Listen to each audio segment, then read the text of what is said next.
우리 팟빵에서 순위가 엄청 올라가 있던데요. 몇 등이나 있는데요? 일간 전체 순위 635등. 그래요? 최고 아니에요? 최고. 그게 엄청 오른 거예요?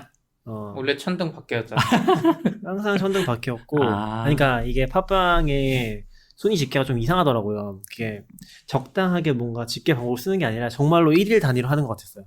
그래서 엄청나게 올라갔다 엄청나게 떨어졌다 매일매일 반복해요. 아. 다른 것들도 마찬가지고. 에피소드 올라간 날은 네. 100 매주했다가 안 올라가면 카테고리에서 네. 300이 꼴등으로 갔다가 아마 그랬어요. 맞아요. 아. 지금 근데 100이 위트로는 잘 안 나오거든요. 카테고리 100이랑 전체 100, 전체 1000등 이하로는 잘 안 나와요. 그래서 네. 정확히 알 수도 없고, 그냥 조회수로 이제 보는 건데, 이번에 어제 635위를 찍은 것 같더라고요. 일간 전체 축하할 순위. 일이네요.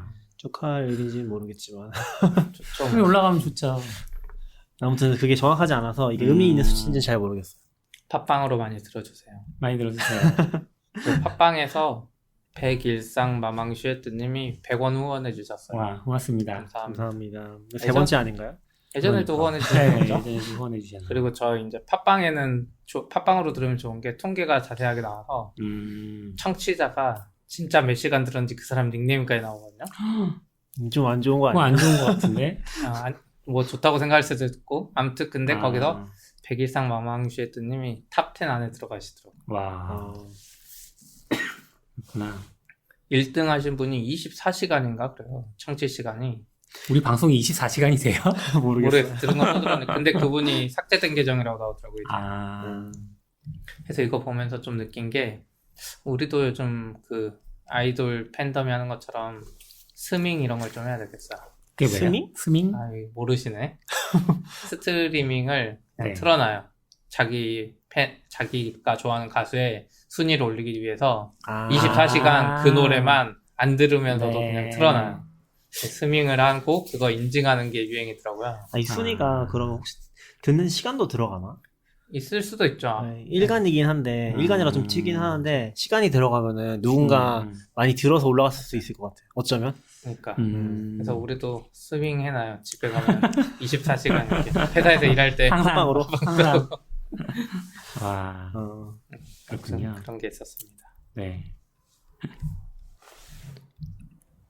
오늘 뭐 홍보하시려고 하는 거 아니겠어요? 아, 저 행사 하나 준비하고 있는데 홍보 좀 잠깐 할게요. 저번에도 얘기했던 예, 라이터 닥스라는 행사인데 그때는 잠깐 언급만 하고 3월 정도 할 거라는 얘기를 했었는데 이제 진짜로 티켓도 오픈됐고 시간표도 나왔습니다. 그래서 3월 23일 오후 1시부터 1시부터 입장 받고 2시에 시작하려고 하고요.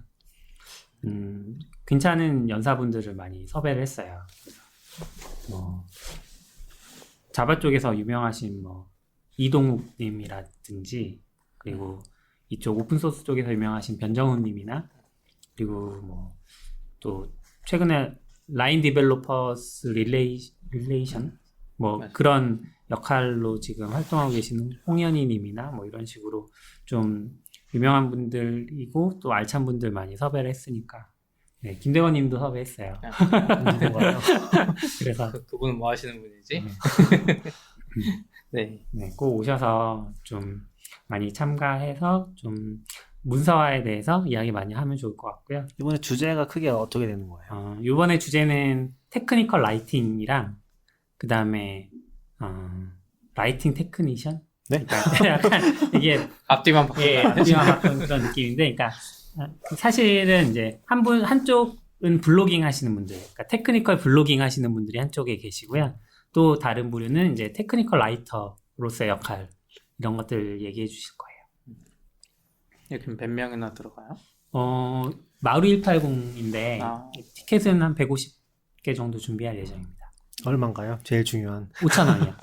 원래 5,000원. 무료로 하려고 했는데 노쇼 방지용으로 그냥 5,000원만 무료로 설명했고 하면 안 돼요. 학생만 무료로 해줘요. 이번에 그 라이터 닥스 본진 쪽에서 후원해 주셔서 스티커도 제작할 거예요. 잠깐만, 후원이라는 게 스티커를 후원해줬다는 건가요? 돈을 후원해줬다는 건가요? 돈으로 후원해 주는 거죠. 그러니까 정말요? 돈을 주신 건 아니고 네. 스티커 제작비를 제공해 주시겠다고 하더라고요. 예. 이게 약간 웃긴 게 원래는 스티커 제작을 해서 보내주신다고 했거든요. 네. 그래서 한국 주소를 보냈어요. 근데 이분들이 막 자기들이 거래하는 업체를 알아봤는데 한국까지 배송을 안 해준다는 거예요. 그래서 그쪽에서 그러니까 그쪽에서 제작을 하고 결제할 수 있는 링크를 알려달라고 처음에 하시더라고요. 근데 생각해봤더니 이게 공인인증서를 뚫고 이분들이 결제할 수 있는 방법이 없어 보이는 거예요.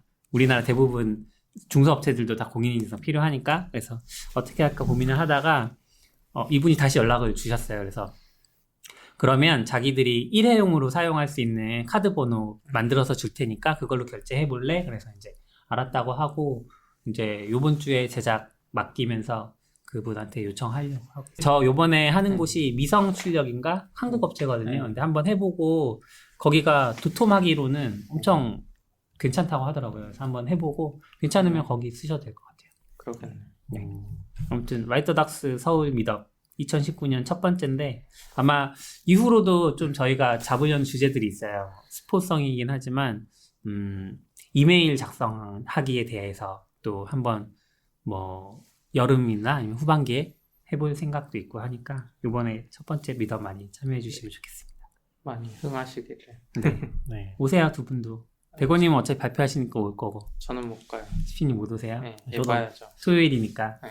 네, 저도 토요일 어려운데 어떻게 행사 준비까지 하고 있네요. 앞으로 행사는 무조건 평일 낮에 해야 돼.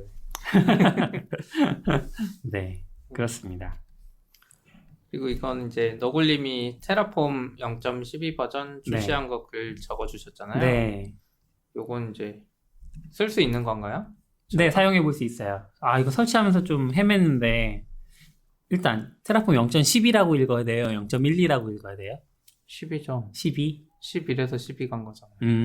네, 0.12. 이거 처음에 다운을 받았는데, 그러니까 실행 파일은 있는데, 그 다음에 AWS 프로바이더, 기본적으로 AWS 많이 사용하니까 프로바이더 설치가 안 되는 거예요. 테라폼 이닛을 해야 되는데, 이닛이 안 되니까 계속 헤매다가 이제 프로바이더를 테라폼 0.12에 맞는 프로바이더를 별도로 제공을 하더라고요.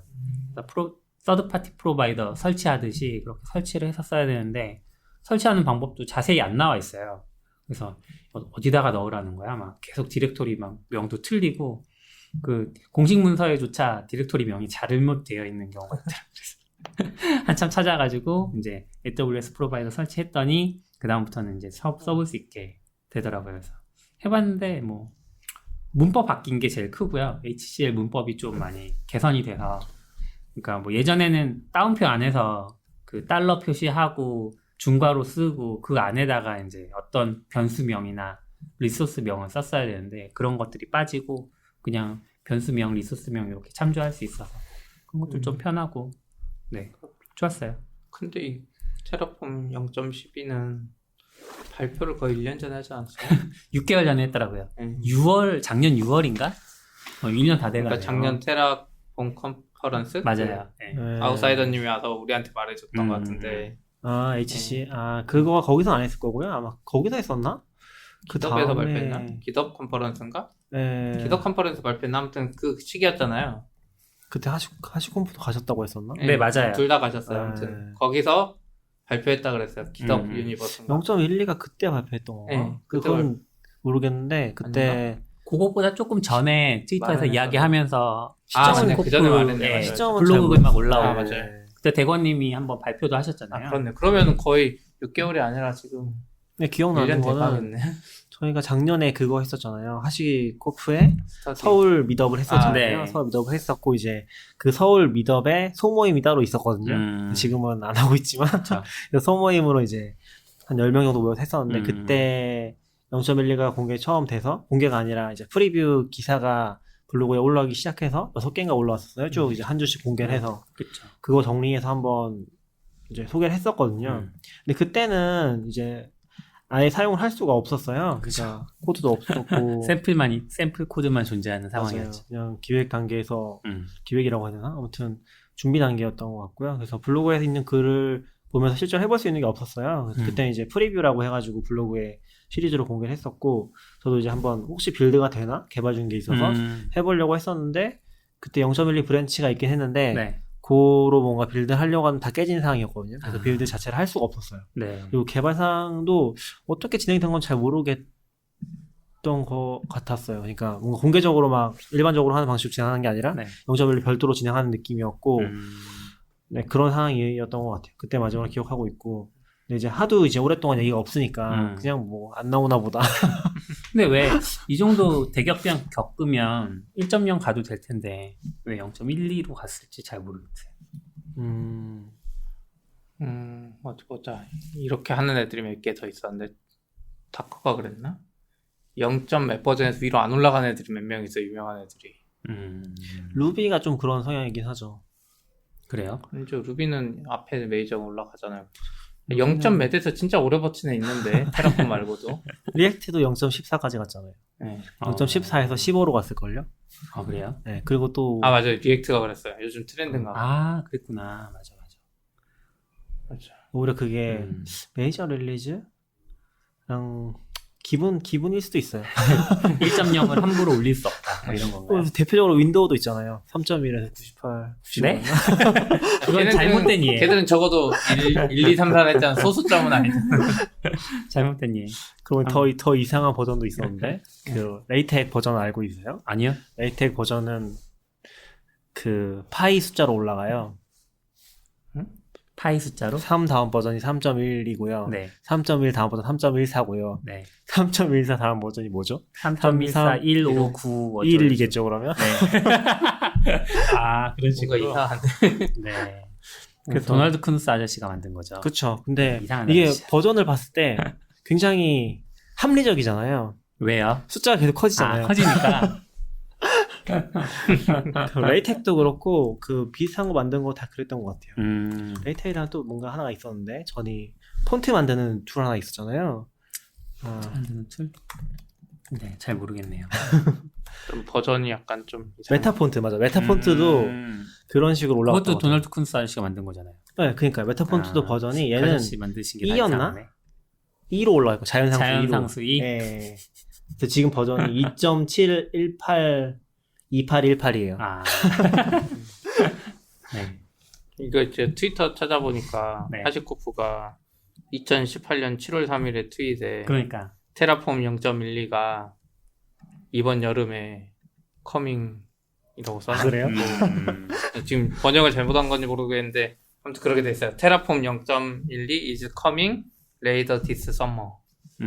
늦여름에 나온다라고 해놓고선 지금 네, 올 봄에 나온 베타 것도 1 아니죠. 버전을 네, 베타 1이 나온 베타 거죠. 다 1. 그것도. 내년 여름에 아니 올해 여름 네. 뭔가 아무튼, 문제가 있었는지 다 준비됐는데 못 하고 있는 거였잖아요. 그러면 근데 생각해보면 이게 절대 쉬운 게 아닌 것 같긴 해요. 그때 너굴님한테 한번 물어봤었는데 이게 지금 HCL 버전이 올라간 건 아니죠. 그러니까 원래는 그 예전에 왜 깃허브에 액션 들어갔잖아요. 네. 그 액션 기능에서 미셸 하시모토가 트위터 남긴 걸 제가 봤거든요. 네. 그랬더니 거기에서 누가 왜 HCL 문법 바뀐 걸로 알고 있는데 액션에서도 HCL 문법 쓰는데 HCL 새 버전 안 쓰고 옛날 걸로 썼니? 그랬더니 미셸 하시모토가 그거는 뭐 그런 사정이 있었어 뭐 이런 식으로 올렸던 것 같아요. 네. 트위터. 근데 거기서 그분이 그 문제를 제기하셨던 분인지 아니면 하시모토가 이야기하셨던 건지 모르겠는데 아무튼 HCL2라는 표현을 제가 봤거든요. 그래서 HCL 버전이 바뀌었나라고 생각했는데 요번에 릴리즈 공지나 아니면 가이드 문서를 봐도 HCL2라는 표현이 없더라고요. 그래서 그냥 HCL2는 아닌가 보다. 그건 좀 확인이 필요할 네. 것 같아요. 그렇죠? 문법 많이 바뀐 건 사실인데. HCL2 저장소 따로 있긴 하더라고요. 음, 이게 도움이 된 건지 아니면 지금 안 된 건지 잘 모르겠어요. 애들 이거 HCL 버전 빨리 못 올리면 평생 못 할 수도 있어요. 맞아요. 왜냐면 자기 언어 테라폼만 올리는 거면 상관없는데 음. 그 프로바이더가 너무 많아가지고 맞아. 프로바이더는 또 점점 복잡해져서 그쪽 음. 변화가 심한데 지금 안 바꾸면 레거시가 점점 많아져가지고 프로바이더들이 빨리 안 따라올 가능성이 있을 것 같아요. 사실 AWS 프로바이더도 2.0 나왔거든요. 이제 올라갔는데 2.0도 아직 0.12 베타를 지원 안 해요. 1.0이에요? 왜 걔는? AWS 프로바이더가 AWS 프로바이더 0.58인가 그러는데 네 0.58에서 0.6대로 올라갔다가 2.0으로 바로 뛰었어요. 모르겠어요 왜 그랬는지. 근데 너울님이 한 거 보면 1.6이던데? 네 그게 이제 그 테라폼 0.12 베타 1에 대해서 작동하는 프로바이더를 따로 만든 거예요? 예 걔네가 0.16 버전 기준으로 해서 따로 만들어서 제공하는 거죠. 0.16 버전, 0.6 버전을 기준으로 1.6을 네. 만들어서 따로 제공을 한다. 실제 버전은 2.0으로 갔고. 뭐 복잡한데요? 정신 하나도 제가 없어. 아까 말을 잘못했는데 AWS 프로바이더가 1.58 뭐 이 정도였어요. 그래서 1.6대로 올라갔고 네. 그랬다가 이제 다음 버전이 2.0으로 바로 갔어요. 네. 근데 이제 그 이전 버전이라고 할 수 있는 1.6 버전을 기반으로 해서 이번 테라폼 베타 버전에 맞춘 프로바이더를 별도로 제공하는 거죠. 그러네요. 1.6이 2주 전쯤에 나왔고 네. 2.0이 한 일주일 전쯤에 네. 나왔네요. 예. 그래서 그걸 이제 거기에도 되게 많이 리소스 변경도 있고 옵션도 많이 바뀌었더라고요. AWS 프로바이더도. 그래서 저도 이거 보면은 따라가야 되는데 진짜 엄청 대단하다고 느끼는 게 AWS 발전이 너무 빨라요. 맞아요. 그래서 이 프로바이더에서 따라가는 거 보면 진짜 신기한 것 같아요. 맨날 이제 없는데 진짜 빨리 쫓아가긴 하더라고요. 네. 그리고 이게 이제 제일 뭐 신경 많이 쓰는 부분 중에 하나일 것 같은데 테라폼 0.11이랑 12랑 많이 바뀌니까 11에서 작성했던 코드를 마이그레이션 해야 되잖아요. 근데 그거를 수동으로 하라고 하면 안 할 거라는 걸 테라폼 쪽에서도 알고 있는 것 같아요. 그래서 0.12 업그레이드라는 명령어가 하나 추가됐어요. 그 0.12 업그레이드 명령어가 붙여 쓰는 네, 거죠. 네. 너무 이상하던데. 너무 이상하게 생기긴 했어요. 네. 0.12 업그레이드 실행을 하면 뭐 기본적으로 아까 얘기했던 것처럼 따옴표 안 써도 되니까 따옴표 같은 거 사라지고 그다음에 뭐 또 몇 가지 변화들이 생기는데 제가 아주 복잡한 리포에서 작동시켜 본 건 아니라서 약간 부담이 돼가지고 근데 한번 해보려고요. 그래요. 네, 모듈이나 이런 거에 대해서도 좀 해보고 더 해봐야죠. 뭐 자체는 되게 많이 좋아진 것 같긴 해요. 원래 좀 애매한 부분들이 있었어서. 그쵸. 네. 뭐 리스트 참조하는 방식이나 리스트에서 특정 인덱스 참조하는 방식이라든지 뭐 저 정리했던 게 너무 예전이라서 기억이 안 나. 포구문 사용할 수 있는 것도 저는 좋았고요. 소문. 네. 네, 포이치 뭐 이런 거. 포이치는 요번에 베타 버전에 안 들어간 것 같아요. 제가 포이치 넣고 돌렸더니 이거는 뭐 예약어라고 쓸 수 없다고 나오더라고요. 그러니까 프리뷰에 있었던 내용인 거죠. 예, 포이치가. 프리뷰에 포이치가 있는데 그러니까 프리뷰라고 하면 프리뷰 문서 그러니까 네. 미리 보기라는 문서를 얘네가 공개를 했었고 그 문서에 있는 포이치 구문이 있는데 그거를 사용하려고 하면 예약어니까 쓸 수 없어 라고 오류 메시지가 나오고 네. 아무튼 기대가 되네요. 네. 저도 기대하고 있습니다. 나오기라도 하면. 네, 이게 뭔가 테라폼 프로젝트를 크게 구축해 놓고 있으니까 이런 것도 부담이긴 한 것 같아요. 언제 또 이거 고치고 있나. 저는 부담은 없는데 이제 프로바이더 개발자들이 좀 부담일 것 같아요. 왜냐면 저희야 플랜 때려서 안 바뀌면 깔끔하잖아요. 네. 일반 코드랑 좀 다른 것 같아요. 플랜 때려서 없다고 하면 할 수 있으니까 계속 바꾸면 되는데 프로바이더 개발자들은 힘들겠죠, 당연히. 네. 근데 약간 그런 것도 있긴 하더라고요. 프로바이더 버전만 올라갔는데도 플랜이 깨져. 맞아요. 가끔씩 이제 왜냐면 맞아요. 그쪽 사양 자체가 변경되거나 맞아요. 사양에서 지원하는 부분이 바뀌면 그런 게 생겨서 이게 오랜만에 작업을 하면은 꼭 문제가 생기더라고요. 그리고 테라폼 쓰면 조금 신경 써야 되는 게 테라폼 버전이랑 그 프로바이더 버전이랑 네. 따로따로잖아요. 네. 근데 이제 인잇하거나 그게 강제가 안 돼 있으면은 좀 혼동이 되게 많이 생기거든요. 그런 경우들 때문에 이상하게 되는 것 저는 같아요. 지금 약간 자주 실행하는 편이라서 버전 지정을 나이브하게 해놨거든요. 자동으로 업데이트 되도록. 그래서 이닛 할 때마다 업데이트 되기는 하는데 이번에 AWS 프로바이더가 많이 바뀌어서 약간 걱정되기는 하네요. 조금 이게 뭐 필드 하나 추가되면 갑자기 막 변경됐다고 나와서 그게 네. 디폴트 값 문제로 바뀌어버릴 수도 있어가지고 네. 고정하고 쓰긴 해야 되는 것 같아요. 그게 알기가 좀 힘들어요. 그러니까 실행을 시켜봐야지 알 수 있어요. 무슨 말이냐면 실행을 시키면은 그냥 테라폼 스테이트만 업데이트하는 경우도 있거든요. 실제 리소스 건드리는 게 아니라 네. 근데 리소스가 변경되는 그런 플랜 변경 사항인 건지 이 스테이트만 업데이트하는 변경 사항인 건지 판단이 안 되는 거죠. 네, 그래서 막 이슈 찾아보고 맨날 그러고. 테라폼을 사실 이상적으로는 막 CI에서 자동으로 돌려줘야 되는데 그런 게 안 돼요. 이런 것 때문에. 그쵸. 네. 안 되죠. 사실 힘든 부분이죠. 좀 포기를 해야죠. 그걸 하면 강제로 버전 고정한다던가. 네, 뭐 아무튼 더 자세한 내용은 제가 쓴 글을 보시면 글 아직 공개가 안 쓰셨어요? 됐는데 공개하실 거잖아요. 아직 그 완성된 본을 안 주셨잖아요. 녹음 파일이 공개될 쯤에는 공개가 될 그래요? 거니까. 오늘 네. 빨리 공개해야 되겠다. 실시간으로. 그리고 이거는 약간 이거는 약간 부끄럽지 않게 그냥 말하는 건데 테라폼 하려면 인텔리제이나 파이참이나 뭐 이런 젯브레인 도구 꼭 쓰세요. 네. 진짜 안 쓰는 거랑 쓰는 거랑 천지 차이, 천지 아, 차이. 이것도 글 올려주셨던 건 네, 그게 아닌가요? 제가 썼던 글인데 홍보하는 거죠? 네, 홍보하는 거죠 지금. 아니에요. VS 코드까지는 괜찮습니다. 아니야. 이맥스만 안 쓰면 돼. VS 코드도 나름 참조되고 아니, 두 딱 분이 눌렀을 때 문서 링크로 가요. 아니, 두 문서 분이 링크가 중요한 게 아니죠. 문서 링크 중요하죠. 자주 봐야 되니까. 아, AWS 프로바이더 문서 링크. 링크 같은. 그리고 음. 서로 참조도 돼요. 근데 이제 변수를 이렇게 잡아주는 거는 인텔리제처럼은 안 되는데 네. 그냥 색깔이랑 문법은 다 음. 지원되더라고요. 오토 컴플리션도 되고요.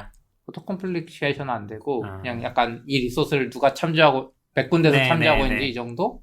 그러니까 그 방금도 문서로 자동 점프한다고 하셔서 생각해봤는데 인텔리제이는 문서로 점프하진 않거든요. 근데 왜 그런지 생각해봤더니 리소스 선언하고 안에서 변수 쓰려고 하면 오토 컴플리션이 되니까 뭐 약간 그러게. 힌트만 알고 맞아요. 있으면 예, 자동으로 찾아서 하면 두 분이- 타입까지도 쇼다운을 해요. 뭘요?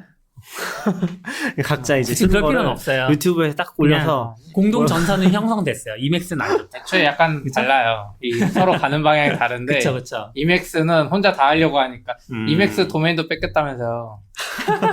빔이랑 내가 살라 아니에요. 그랬는데 뺏긴 게 아니에요. 이맥스 대부 가면 빔 사이트로 간다면서요. 그렇다고 하더라고요. 근데 그게 원래는 안 그랬어요. 제가 딱 했을 때 봤더니 이맥스 네. 가니까 무슨 회사 사이트였어 외국에. 음. 근데 빔 쪽인가 누가 먼저 하니까 그 이맥스 가지고 있는 회사가 재미로 바꿔놓은 것 같아요. 근데 원래는 빔.dev 들어가면 이맥스로 갔는데 이제 안 가네요. 아 그래요? 이제 빔으로 가네요. 아, 예. 그러니까 장난으로 해본 것 같아. 진짜. 그렇구나. 근데 이맥스.dev 하면 빔으로 가요. 아, 그런 거 갖고 그만 싸웠으면 좋겠어요. 좋네. 사실 에디터야 뭐 개인 취향인데. 근데 싸우지 그냥- 않아요. 아니에요. 에디터로 싸우는 게 재밌죠. 싸우지 않아요.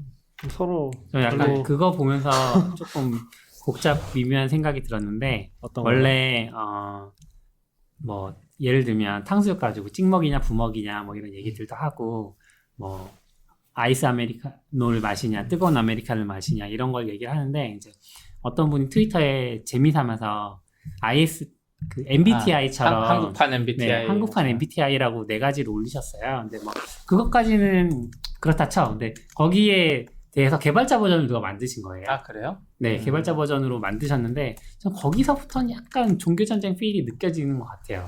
뭐가 있죠? 뭐 그러니까 빔, 이맥스 뭐 이런 식으로 그다음에 스페이스 탭 있었어. 스페이스 탭 있었던 것 같고 그다음에 괄호를 C처럼 내려서 쓰냐 올려서 이런 식으로 하는데 전 그런 거 볼 때마다 이제 이런 거 갖고 개발자 그만 구분했으면 좋겠는데 그냥 개발자지 뭐 그런 거 협의해서 하면 되는 거 아닌가 싶기도 하고 재미로 노는 거죠. 그런 그만 마음에서 노는 그만 재미로 했으면 좋겠어. 이게 재미로 혈액형 얘기하면은 다들 혈압 오를 거잖아요. 그런데 그런 거 굳이 아직까지도 재미로 하고 있으니까. 네. 사견이었습니다. 세견이었다고 합니다. 여기 공식 입장과는 상관이 없습니다. 스페이스인지 탭인지 밝히세요 빨리. 당연히 스페이스죠. 죄송해요. 네. 근데 당근마켓은 데이터독 쓰세요 지금? 네, 저희 최근에 데이터도 최근에 붙였어요. 붙였어요? 네, 원래는 뉴렐릭만 공짜로 APM 쓰다가 이제 서비스가 커져서 느린 부분을 찾아내야 되는데 네. 인프라를 누가 느리게 하고 있는지 근데 이제 APM 안 붙이면 못 찾을 수준이에요. 근데 왜 뉴렐릭에서는 안 보시고? 뉴렐릭이 되긴 하는데 허접해요. 그러니까 뉴렐릭이 사실 그 루비나 이쪽에서 유명하거든요. 레일즈 쪽에서 꽤 오래된 APM이고 유명한데 그 분석을 정확하게 잘 안 해줘요. 그러니까 애들 한계가 명확해요. 뉴렐릭의 발전이 좀 없어가지고 네. 옛날식으로 이렇게 보여주긴 하는데 그 데이터독의 APM에 보면 플레임 그래프라 그래서 정확하게 나오거든요. 그 이제 이 메소드가 호출됐고 이게 다 나오고 네. 그게 데이터독의 이제 애초에 애들은 인프라 그 모니터링 하던 툴이잖아요. 그래서 그쪽이랑 연동이 돼가지고 그 하나하나의 SQL 또 따로 분석해줘요. 그래서 네. 그쪽만 가서 또 거기서 이 SQL이 몇 번 호출됐고 이런 데이터를 진짜 잘 보여줘요. 그래서 저도 이제 지난번에 저희 회사 놀러 오신 분들한테 데이터독 막 보여드렸거든요. 네. 이런 것도 되고 이런 것도 되고 막 이거 누르면 그 코드가 실행된 서버의 호스트 그 시점에 호스트 CPU 메모리 이런 거 다 나와요. 그러니까 연동이 엄청 잘 돼 있거든요. 네. 통합적으로. 그러네요. 그래서 그분들한테 말했더니 그분들은 다 지금 회사에서 엘라스틱 서치로 만들고 있대요. 그거를 APM 같이 하고 뭐 만들지? 그러니까 로그 검색하고. 근데 다 대부분 만들어요. 그래요. 왜냐 APM이 좀 비싸기도 하고 네이버나 이런 데도 보면 엘라스틱으로 예전에 보면 그런 로그 분석하는 것도 다 만들어 놨어요. 네. 저희는 엘라스틱 클라우드 쓰고 있는데 네. 거기서는 엘라스틱 APM 서버라는 거 제공하거든요. 그러니까 기능이 있거든요. APM 서버라고. 그래서 그거를 쓰고 있는데 굳이 따로 만들 이유가 있나 싶어요. 애초에 클라우드 안 쓰려고 하는 거니까. 아, 클라우드 안 쓰려고. 근데 엘라스틱 APM은 어느 정도예요? 전 처음 들어봐서. 저도 사실 처음에 데이터독을 붙였어요. 예. 데이터독에 이제 하드웨어 매트릭 수집할 수 있으니까 데이터독 에이전트를 ECS에다가 이제 한 대씩 띄워서 데몬 형태로 한 대씩 띄워서 일단 데이터독을 붙이고 그 다음에 데이터독 붙인 김에 그러면 APM도 붙여야겠다 하고 이제 APM도 붙였죠.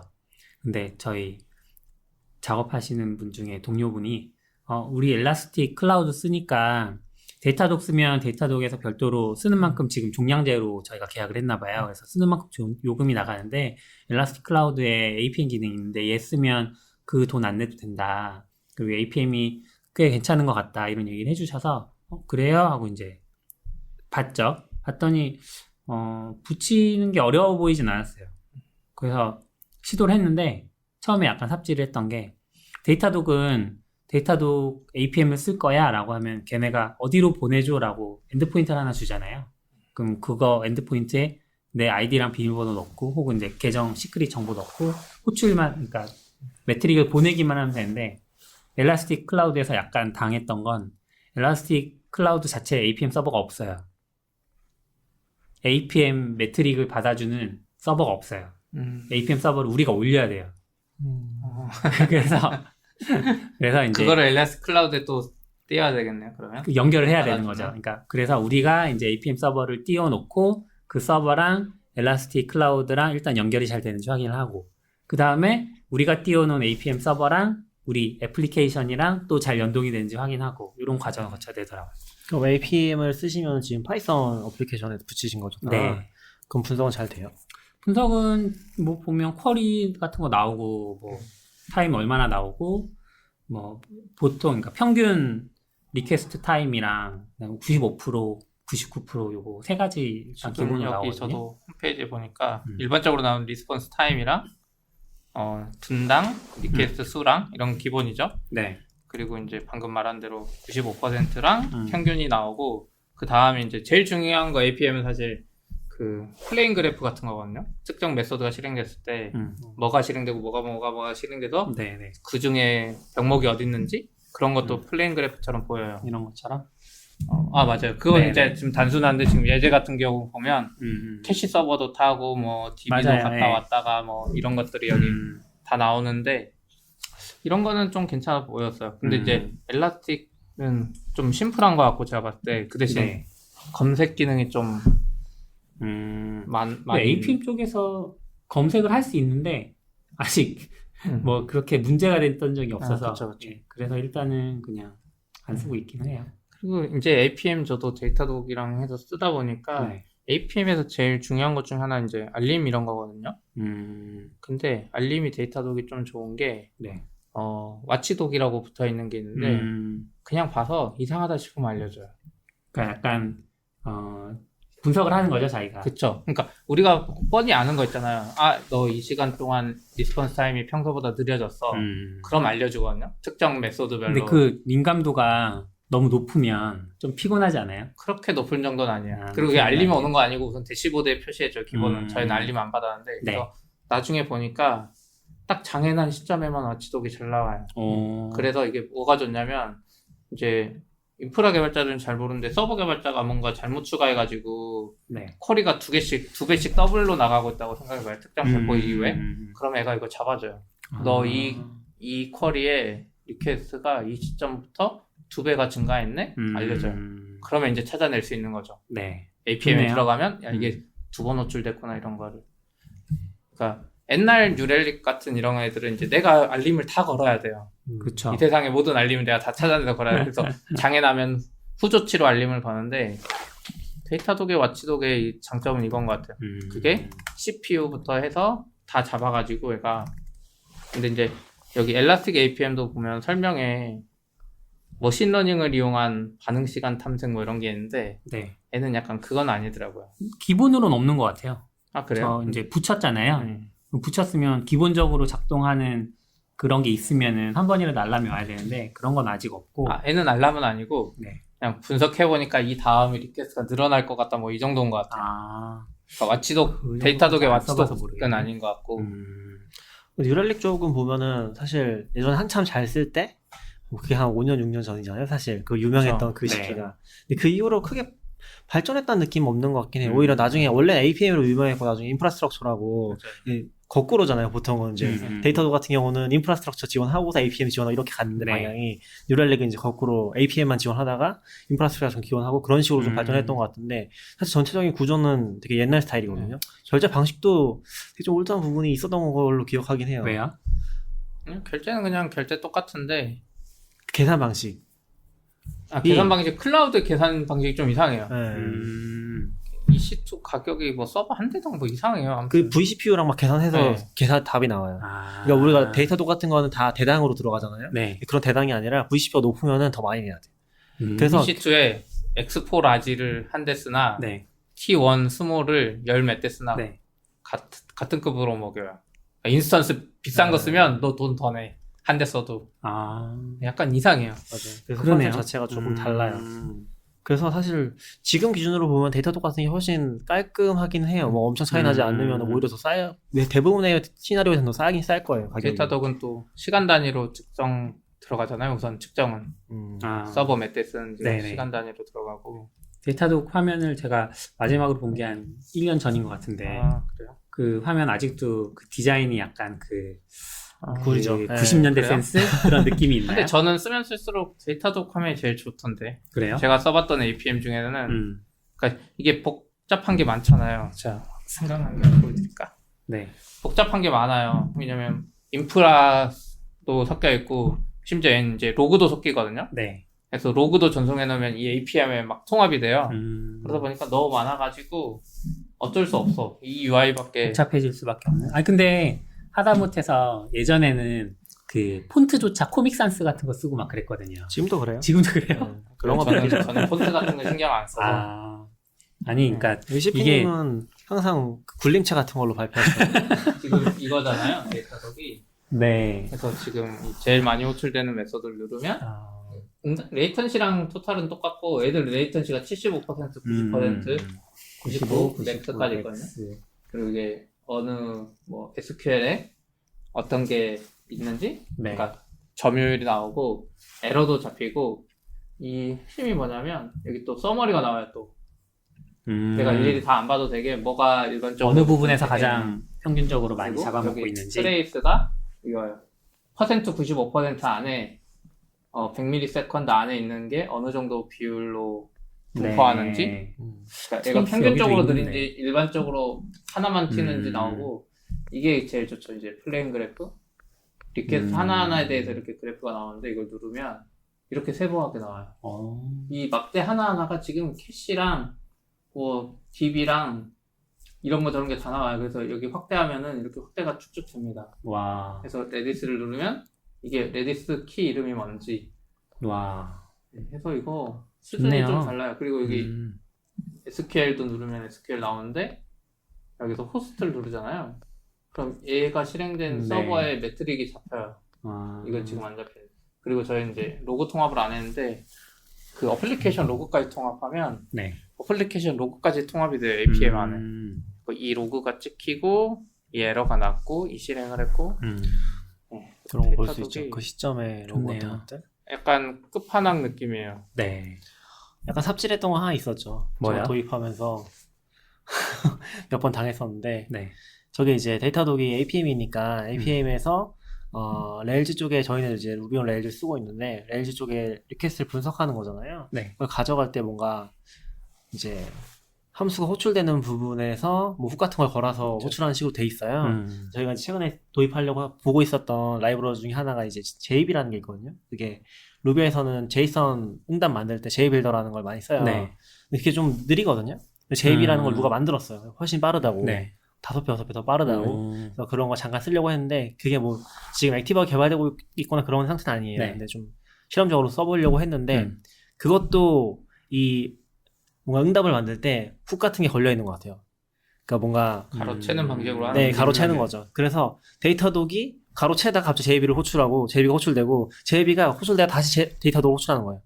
그래서 무한 루프에 빠져가지고 모든 응답이 먹통이 되는 그 두 개가 동시에 동작하면. 네. 근데 저희가 문제가 생겼던 게 아마 스테이징 나갔던 게 데이터독이 활성화 안 돼 있었던 것 같아요. 그래서 막상 프로덕션 나갔는데 그게 활성화되면서 몰랐구나. 이제 문제가 데이터독을 되는 개발 서버에는 안 붙이니까 네.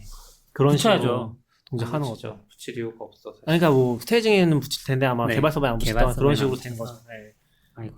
그게 똑같은 환경을 만들고 싶어도 완벽하게 똑같은 환경 만들기가 진짜 쉽지 않은 것 같아요. 그쵸. 여전히 계속 고민이긴 한데 손에도 너굴님도 뭐 뭔가 제가 있었긴 하지만 저번에 여쭤봤는데 똑같은 환경이라고 저는 생각하고 이제 막 여쭤봤어요. 근데 대건님이 이제 이건 어때요? 저건 어때요? 막 물어보시는데 대답을 하면 할수록 똑같은 환경이 아니더라고요.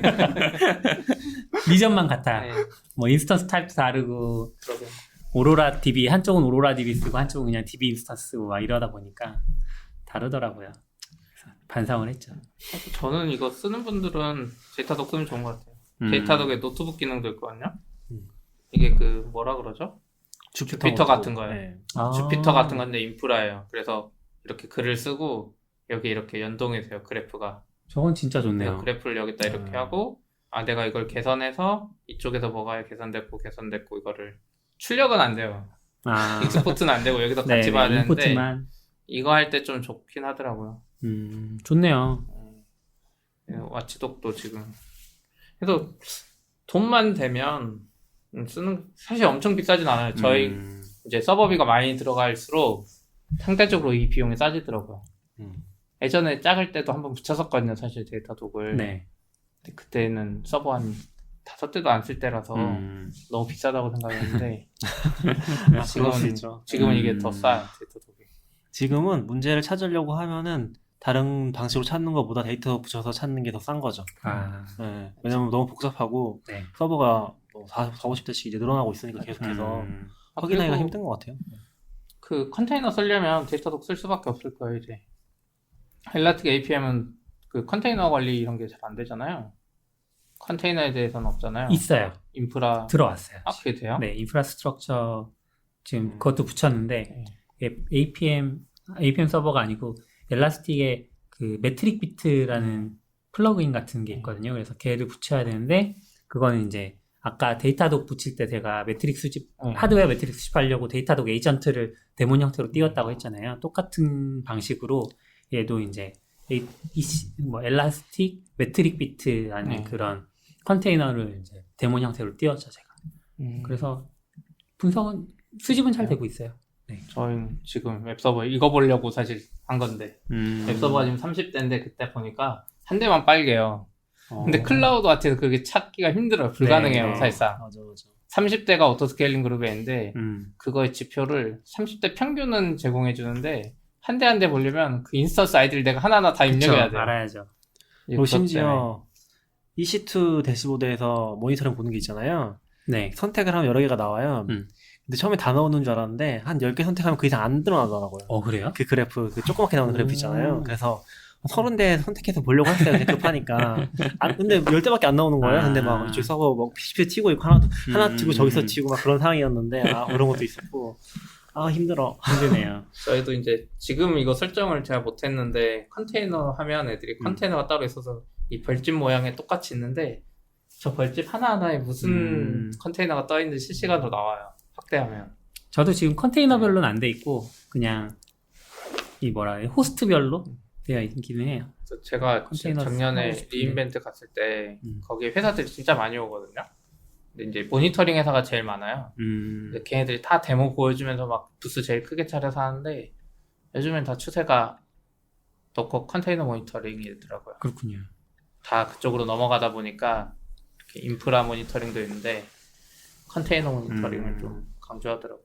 저도 사실 조금 더 이제 엘라스틱서치를 잘 연동시켜서 세세한 데이터를 보고 싶긴 한데 제 주 업무가 인프라가 아직 아니라서 좀 더 시간을 내면 이제 가능할 것 같기도 하네요. 저 모니터링 안 할 수 있으면 제일 좋은데 알아서 잘 되면. 저희도 이제 계속 문제가 생겨서 이런 거 하게 되는 것 같아요. 그쵸. 문제가 생겨야 또 설득하기가 좋은 것 같아요. 그쵸. 문제가 없을 때는 애매하죠. 돈 들여서 한 리소스 아까도 쓰는 얘기했지만 5대 쓰는데 비싸거든요. 한 대 15달러가 그래요. 음. 그러면은 이 인스턴스 가격이 맞아요. 한 2분의 1, 3분의 1 이런 쓰면 그때 또 싼 인스턴스 쓰니까. 음. 근데 지금 뭐 데이터도 아무리 써봤자 네. 이미지 막 트래픽 비용에 비하면 뭐 이거 티도 뭐 안 나. 하루면은 그 정도 늘어나고 막. 그거랑 똑같네요. 저희가 이미지 트래픽 비용은 네. 동영상 트래픽 아, 비용에 그쵸. 비하면 아무것도 아니라고 하는 거랑 비슷한 게. 여러분 그 당근마켓이 이렇게 돈을 잘 벌고 있다고 합니다. 돈을 잘 벌지 않고요. 저는 잘 벌진 않고 조금 벌고 트래픽이 센 거죠. 아 트래픽 그렇군요. 계속 늘고 있는 것 같아요. 힘들어. 좋네요. 좋아요. 그리고 이거 해커스 책은 그 권순서님이 네. 크라우드 펀딩으로 새로 나온다 그래서 음. 이거 이야기 좀 해보면 좋을 것 같아요.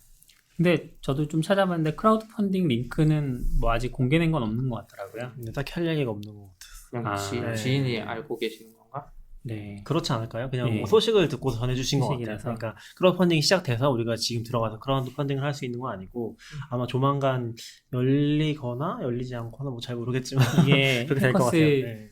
그 절판되기 전에 아는 분이 한빛미디어 출판사에 계시는데 그분이 해커스 책 15권인가가 마지막으로 남았다. 그러니까 사고 싶으면 지금 사라. 제세 안 찍을 거다. 이런 얘기를 하셔서 그때 부랴부랴 샀거든요. 그래서 그게 네. 언젠데요? 그게 작년 언제쯤이었어요. 그래서 이제 사서 열심히 재밌게 읽었는데 그 다음으로 이제 뭐 출판사 내부 사정 때문인지 모르겠는데 제세를 안 찍기로 결정을 했다고 이제 저는 기억을 했죠. 근데 크라우드 펀딩으로 제세를 찍을 거고 뭐 제목도 바꿀 거고 막 이런 얘기가 있길래 되게 반가웠어요. 이북도 없는 거죠, 이 책은? 네, 이북 없어요. 언제 나온 책이에요? 되게 오래됐어요? 꽤 오래됐죠. 아. 스티븐 레비. 근데 이게 스티븐 레비가 쓰고 그 다음에 개정판이 아마 있었을 거예요. 아 그러니까 원서도 개정판이 있었던 것 같고. 해커스를 찾을 수가 없어. 해커스로 번역하면 다 해커스 토익만 나오잖아요. 그 제목을 잘못했어요. 지금 그 권수사님 트윗 중에 3인 서각에서 해적판이 1996년에 나왔다고 써 있었잖아요. 트윗에는. 그래요? 네, 그래서 그 3인 서각 걸로 찾아봤는데 네. 이 제목이 저는 더 좋은 것 같아요. 뭔데요? 해커 그 광기와 비밀의 기록. 음. 왠지 있어 보이잖아요. 해커 이야기인 것 같고. 근데 그것도 해커잖아요. 어쨌든 해커로 검색해도 똑같지 않을까요? 해커 아니요, 광기로 해커 그 광기 뭐 이런 거 해커 검색하면 되죠. 광기? 네. 아. 기록. 근데 이 책이 사실 나오네. 저희 집에도 해커스 책이 있더라고요.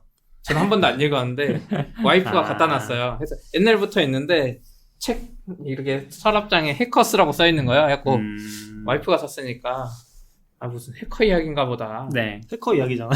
해커 이야기죠. 그런 해커가 아니라 약간 와이프가 샀으니까 네. 약간 나쁜 해커 그런 보안 쪽. 보안 이야기인가 보다. 근데 제목이 막 광기와 비밀의 기록 이랬으면 막 손에 잡힐 것 같거든요. 네. 근데 그냥 해커스 해가지고 아. 이름은 있어 약간 보이지만 아마 낫다. 네. 책 이름도 중요하잖아요.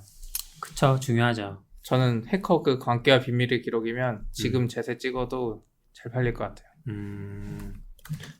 해커스도 사실 부제가 있긴 하잖아요. 세상을 바꾼 컴퓨터 천재들. 네. 그래요? 부제는 그렇긴 하나도 하죠. 안 보이는데?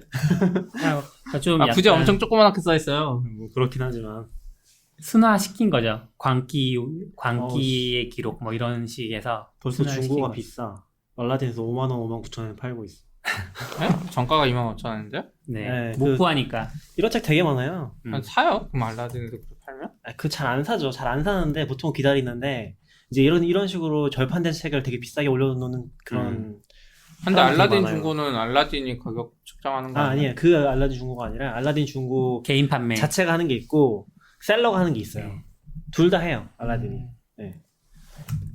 아 이거 어떻게 알라딘 중고 서점에 해커 스쳤더니 나오질 않는데 어떻게 천재들이라고 같이 네, 천재들. 천재들. 네. 아 그렇네. 저는 약간 저는 이 책이 재발간된 책인 줄 알았는데 그렇진 않네요. 그냥 원서가 2010년에 처음 나온 책인 것 같아요. 그래요? 아닌가? 아닌데? 아까 3인서각은 1996년. 아 그러면 재발간 맞나 보다. 그 전 재발간된 책을 거를 찾을 수가 없네. 재발간된 건 한빛에서 번역한 거 아니에요? 네, 맞아요. 그럼 그 이후로 개정판이 나온 건 아니에요. 25주년 기념판이라고 하니까. 한빛에서 2013년에 나왔네요. 네. 되게 오래되긴 했구나. 이거 읽어보셨어요? 안 읽어보셨다고 그랬죠? 네. 이거 읽으면서 약간 저는 그 작년까지 미국에서 굉장히 실리콘밸리 중심으로 스타트업이나 이런 것들 굉장히 활발했잖아요. 올해도 계속 지속될지 모르겠지만 근데 그런 느낌 좀 받았어요.